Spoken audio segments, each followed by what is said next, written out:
अस्सलाम वालेकुम दोस्तों, कैसे हो? उम्मीद है कि सब खैरियत से होंगे। अल्लाह आप लोगों को ऐसे ही खुश रखे। चलिए आज के किस्से की तरफ बढ़ते हैं। आज का किस्सा बहुत छोटा, मुख्तसर और शॉर्टकट है, लेकिन सबक बहुत बड़ा है। आपको इसको पूरा जरूर सुनना चाहिए। मैं गारंटी से कहता हूं आपका एक सेकंड भी जाया नहीं होगा। अगर आपको अच्छा लगे तो अपने दोस्तों में और अपनों में इसको शेयर जरूर करना। किस्सा यह है कि सुल्तान महमूद गजनवी रहमतुल्लाह अलैह के पास एक शिकारी आया। उसके हाथ में एक चकोर था। चकोर एक परिंदे का नाम है जिसका फोटो आप देख रहे हैं। जिसका एक पांव नहीं था, वो लंगड़ा चकोर था। सुल्तान ने जब उसको देखा तो सुल्तान को वो चकोर बहुत पसंद आया।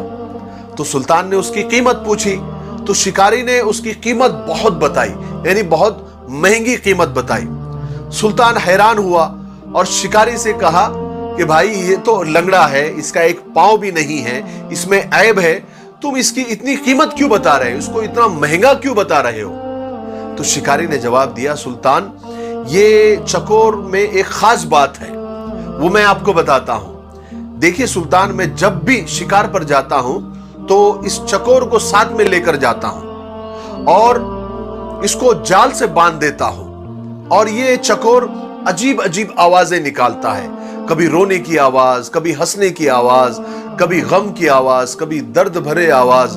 तो इसकी आवाजें सुनकर ये अपने साथी चकोरों को बुलाता है, अपने कौम के चकोरों को बुलाता है और इसकी अलग अलग आवाजें सुनकर बहुत सारे चकोर इसके पास आ जाते हैं और जाल में फंस जाते हैं। और फिर मैं उन चकोरों को पकड़ लेता हूं, उनको बेचता हूं और इसकी इसी टैलेंट की वजह से मैंने बहुत सारे पैसे कमाए हैं, बहुत सारे चकोरों को फंसाया है, तो इसमें यह टैलेंट है। जब सुल्तान ने यह बात सुनी तो मुंह मांगी कीमत देकर उस चकोर को खरीद लिया और जैसे ही खरीदा ऑन द स्पॉट वहीं पर उस चकोर को जुबाह कर दिया, उसके टुकड़े टुकड़े कर दिए। सब लोग हैरान, दरबारी हैरान, शिकारी हैरान। शिकारी ने हैरत से पूछा कि सुल्तान, आपने इतनी महंगी कीमत देकर, मुंह मांगी कीमत देकर इस चकोर को खरीदा और उसको जुबाह कर दिया, उसके टुकड़े टुकड़े कर दिए, क्यों?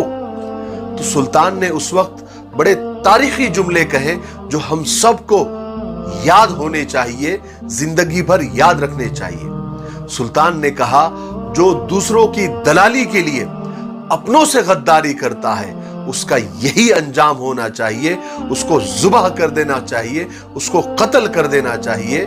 उसका जिंदा रहने का उसको हक नहीं है। उसका जिंदा रहना अपनों के लिए और अपनी कौम के लिए वबाले जान है।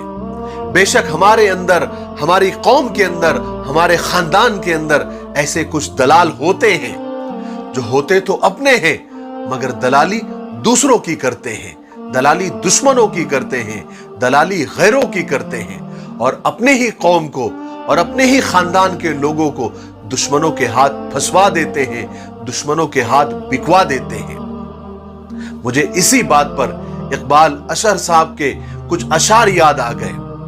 वो फरमाते हैं कि सिमट के रह गए माजी के दास्तानों तक, हुदूद जात से आगे निकलने वाले लोग। सितम तो ये है कि हमारी सफों में शामिल है, चिराग बुझते ही खीमा बदलने वाले लोग। हमारे दौर का फिरौन डूबता ही नहीं, हमारे दौर का फिरौन डूबता ही नहीं, कहां गए पानी पर चलने वाले लोग।